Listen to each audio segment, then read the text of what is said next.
ಸ್ಯಾಂಡಲ್ವುಡ್ನ comedy king natural star Chikkanna ನಾಯಕನಾಗಿ ಬಡ್ತಿ ಪಡೆದಿರೋದು ಹಳೆಯ ವಿಷಯ. ಚಿಕ್ಕಣ್ಣ ಹೀರೋ ಆಗಿಯೂ ಯಶಸ್ಸು ಕಂಡಿದ್ದಾರೆ. ಸೋಲೋ ಹೀರೋ ಆಗಿ ನಟಿಸಿದ್ದ ಉಪಾಧ್ಯಕ್ಷ ಸಿನಿಮಾ ಬಾಕ್ಸ್ ಆಫೀಸ್ನಲ್ಲಿ ಯಶಸ್ಸು ಕಂಡಿತ್ತು. ಈ ಬೆನ್ನಲ್ಲೇ ಮತ್ತೊಂದು ಸಿನಿಮಾ ಸೋಲೋ ನಾಯಕನಾಗಿ ಸೆಟ್ಟೇರಿತ್ತು. ಅದುವೇ ಲಕ್ಷ್ಮೀಪುತ್ರ. ಕಳೆದ ವರ್ಷ ಸೆಟ್ಟೇರಿದ್ದ ಲಕ್ಷ್ಮೀಪುತ್ರ ಸಿನಿಮಾದ ಶೂಟಿಂಗ್ ಅದ್ದೂರಿಯಾಗಿ ನಡೆಯುತ್ತಿದೆ.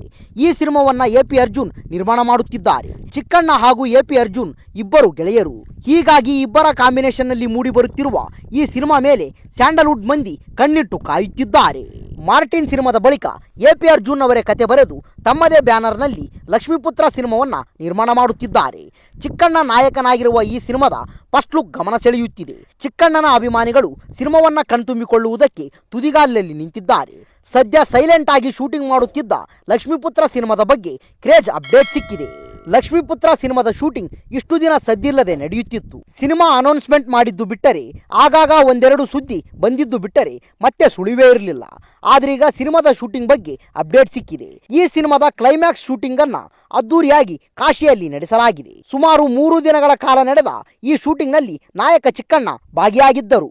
ಇನ್ನು ನ್ಯಾಚುರಲ್ ಸ್ಟಾರ್ ಚಿಕ್ಕಣ್ಣ ಜೊತೆಗೆ ಹಿರಿಯ ನಟಿ ತಾರಾ ಸೇರಿದಂತೆ 60ಕ್ಕೂ ಹೆಚ್ಚು ಕಲಾವಿದರು ಈ ಕ್ಲೈಮ್ಯಾಕ್ಸ್ ಶೂಟಿಂಗ್ ನಲ್ಲಿ ಭಾಗಿಯಾಗಿದ್ದರು. ಕಾಶಿಯ ಸುಪ್ರಸಿದ್ಧ ಮಣಿಕರ್ಣಿಕಾ ಘಾಟ್, ಗಂಗಾ ನದಿ ತೀರ, ಬನಾರಸ್, ಕಾಶಿ ಪ್ರಮುಖ ಬೀದಿಗಳಲ್ಲಿ ಲಕ್ಷ್ಮೀಪುತ್ರ ಸಿನಿಮಾದ ಚಿತ್ರೀಕರಣ ಮಾಡಿರೋದು ವಿಶೇಷ. ಹಾಗಂತ ಇಲ್ಲಿಗೆ ಶೂಟಿಂಗ್ ಮುಗಿದಿಲ್ಲ, ಇನ್ನೂ ಚಿತ್ರೀಕರಣ ಬಾಕಿ ಉಳಿದಿದೆ. ಲಕ್ಷ್ಮೀಪುತ್ರ ಸಿನಿಮಾದ 2 ದಿನಗಳ ಟಾಕಿ ಪೋರ್ಷನ್ ಇನ್ನು ಬಾಕಿ ಉಳಿದಿದೆ. ಟಾಕಿ ಮುಗಿಯುತ್ತಿದ್ದಂತೆ ಹಾಡುಗಳ ಚಿತ್ರೀಕರಣದಲ್ಲಿ ಚಿತ್ರತಂಡ ಭಾಗಿಯಾಗಲಿದೆ. ಇನ್ನು ಮೇ ಇಲ್ಲವೇ ಜೂನ್ ತಿಂಗಳಲ್ಲಿ ಲಕ್ಷ್ಮೀಪುತ್ರ ಸಿನಿಮಾವನ್ನ ರಿಲೀಸ್ ಮಾಡಲೇಬೇಕೆಂದು ಎಪಿ ಅರ್ಜುನ್ ನಿರ್ಧಾರ ಮಾಡಿದ್ದಾರೆ. ಹೀಗಾಗಿ ವೇಗವಾಗಿ ಸಿನಿಮಾ ಶೂಟಿಂಗ್ ಮಾಡುವುದಕ್ಕೆ ಪ್ಲಾನಿಂಗ್ ನಡೆಯುತ್ತಿದೆ. ಈ ಸಿನಿಮಾದಲ್ಲಿ ಚಿಕ್ಕಣ್ಣನಿಗೆ ಜೋಡಿಯಾಗಿ ಹೊಸ ಪ್ರತಿಭೆ ನಟಿ ವಂದಿತಾ ನಟಿಸುತ್ತಿದ್ದಾರೆ. ಹಿರಿಯ ನಟಿ ತಾರಾ, ನಟ ಕುರಿ ಪ್ರತಾಪ್, ಧರ್ಮಣ್ಣ ಸೇರಿ ದೊಡ್ಡ ಸ್ಟಾರ್ ಕ್ಯಾಸ್ಟ್ ಈ ಸಿನಿಮಾದಲ್ಲಿದೆ. ಇನ್ನು ಅರ್ಜುನ್ ಜನ್ಯ ಈ ಸಿನಿಮಾಗೆ ಸಂಗೀತ ನಿರ್ದೇಶನ ಮಾಡಿದ್ದಾರೆ. ಎಪಿ ಅರ್ಜುನ್ ಫಿಲಮ್ಸ್ ಬ್ಯಾನರ್ನಲ್ಲಿ ಈ ಸಿನಿಮಾವನ್ನ ನಿರ್ಮಾಣ ಮಾಡುತ್ತಿದ್ದಾರೆ. ಅತಿ ಶೀಘ್ರದಲ್ಲಿಯೇ ಚಿಕ್ಕಣ್ಣ ನಾಯಕನಾಗಿ ನಟಿಸಿರುವ ಸಿನಿಮಾ ರಿಲೀಸ್ ಆಗಲಿದೆ. 5 ವರ್ಷಗಳ ಹಿಂದೆ ಚಿತ್ರಮಂದಿರಗಳಲ್ಲಿ ಬಿಡುಗಡೆಗೂ ಮುನ್ನ ಸೀತಾರಾಮ್ ಬಿನೋಯ್ ಸಿನಿಮಾ ಟಿವಿಗೆ ಬಂದು ಸದ್ದು ಮಾಡಿತ್ತು. ಈಗ ಆ ಚಿತ್ರದ ಸೀಕ್ವೆಲ್ ತೆರೆಗೆ ಬರಲು ಸಜ್ಜಾಗಿದೆ. ಮತ್ತೊಮ್ಮೆ ಖಡಕ್ ಪೊಲೀಸ್ ಆಫೀಸರ್ ಸೀತಾರಾಮ್ ಪಾತ್ರದಲ್ಲಿ ವಿಜಯ್ ರಾಘವೇಂದ್ರ ನಟಿಸಿದ್ದಾರೆ. Second case of Sitaram trailer ಬಿಡುಗಡೆಯಾಗಿ ಗಮನ ಸೆಳೆದಿದೆ. ಈ ಬಾರಿ ಕನ್ನಡ ಹಾಗೂ ತಮಿಳಿನಲ್ಲಿ ಏಕಕಾಲಕ್ಕೆ ಸೀತಾರಾಮ್ ಬಿನೋಯ್ ಸಿನಿಮಾ ಪ್ರೇಕ್ಷಕರ ಮುಂದೆ ಬರಲಿದೆ. ಮೊದಲ ಚಿತ್ರಕ್ಕೆ ಕೆಲಸ ಮಾಡಿದ್ದ ತಂಡವೇ ಈ ಬಾರಿ ಕೂಡ ಕೈಜೋಡಿಸಿದೆ. ಮತ್ತೊಂದು ಕ್ರೈಮ್ ಸಸ್ಪೆನ್ಸ್ ಥ್ರಿಲ್ಲರ್ ಕತೆ ಹೇಳಲು ನಿರ್ದೇಶಕ ದೇವಿ ಪ್ರಸಾದ್ ಶೆಟ್ಟಿ ತಯಾರಾಗಿದ್ದಾರೆ. ಸೀತಾರಾಮ್ ಬಿನೋಯ್ ಬಳಿಕ ವಿಜಯ್ ಹಾಗೂ Devi Prasad Shetty case of Kondana cinema ಕಟ್ಟಿಕೊಟ್ಟಿದ್ದರು.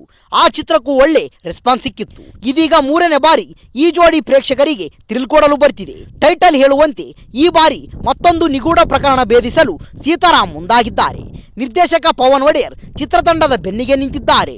Vijay Raghavendra ಜೊತೆಗೆ ಗೋಪಾಲಕೃಷ್ಣ ದೇಶಪಾಂಡೆ ಪ್ರಮುಖ ಪಾತ್ರದಲ್ಲಿ ನಟಿಸಿದ್ದಾರೆ.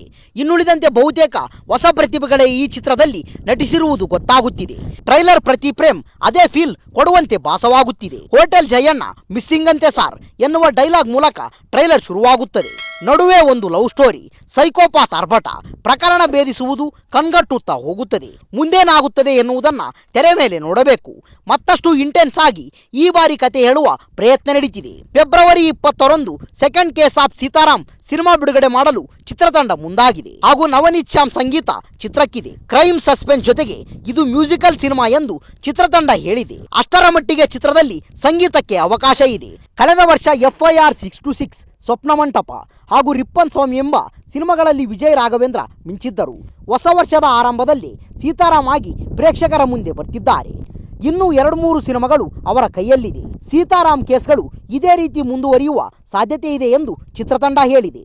ನಟಿಸೋಕೆ ನಾನು ಸಿದ್ಧ ಎಂದು ವಿಜಯ್ ರಾಘವೇಂದ್ರ ತಿಳಿಸಿದ್ದಾರೆ. ಕನ್ನಡದಲ್ಲಿ ಸಸ್ಪೆನ್ಸ್ ಥ್ರಿಲ್ಲರ್ ಸಿನಿಮಾಗಳ ಟ್ರೆಂಡ್ ನಡೀತಿದೆ. ಕೇಸ್ ಆಫ್ ಕೊಂಡಾಣ, ಶಾಕಾಹಾರಿ, ಅಜ್ಞಾತವಾಸಿ, ರಕ್ಕಸಪುರದೋಳ್ ಎಂಬ ಕೆಲ ಸಿನಿಮಾಗಳು ಪ್ರೇಕ್ಷಕರಿಗೆ ಥ್ರಿಲ್ ಕೊಟ್ಟು ಗೆದ್ದಿವೆ. ಅದೇ ಸಾಲಿಗೆ second case of Sitaram cinema ಕೂಡ ಸೇರಿಕೊಳ್ಳುವ ಸುಳಿವು ಸಿಗ್ತಿದೆ. ಈ ವಿಡಿಯೋ ಇಷ್ಟವಾದಲ್ಲಿ ನಮ್ಮ ಚಾನಲ್ ಲೈಕ್ ಮಾಡಿ, ಶೇರ್ ಮಾಡಿ, ಸಬ್ಸ್ಕ್ರೈಬ್ ಮಾಡಿ ಅಂತ ಹೇಳ್ತಾ ಅಲ್ಲಿಯವರೆಗೂ ಟೇಕ್ ಕೇರ್, ಬಾಯ್ ಫ್ರೆಂಡ್ಸ್.